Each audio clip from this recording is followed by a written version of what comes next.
ஹாஜிகளுக்காக மற்றவர்கள் அனைவரும் துவா செய்ய. யா அல்லாஹ் இவருடைய பயணத்தை லேசாக்கி கொடு, பயணங்கள் ஏற்படக்கூடிய சிரமங்களை லேசாக்கி கொடு, இவர்களுக்கு அல்லாஹ் நீ உன்னுடைய துணையை ஏற்படுத்தி கொடு. அல்ஹம்துலில்லாஹ் அங்கே போய் பார்த்தா தான் தெரியும் நம்மளுக்கு எப்படி துணை அல்லாஹ் தர்றான்னு.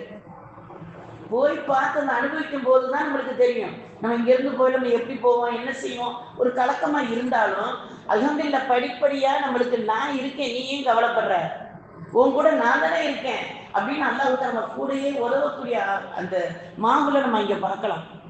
மற்ற எல்லா இடத்துலயும் அல்லாஹ் தான் இருக்கான், அதுல எந்த மாற்றமும் இல்லை. ஆனா அங்கே நம்ம போய் பார்க்கும்போது அல்லாஹ் நம்ம கூட இருப்பதை ரசிக்கலாம். அல்ஹம்துலில்லாஹ்.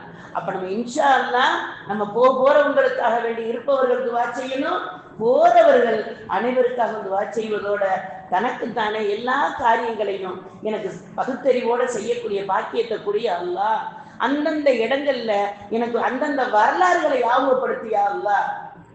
ஹஜ்ஜுக்கு செல்பவர்கள் அதுக்கு முன்னால உள்ளது எல்லாம் ஜோடுகள்லாம் உங்களுக்கு வச்சிருப்பாங்க, அந்த ஜோடுகள்ல உங்களுக்கு சொல்லி கொடுத்துருப்பாங்க.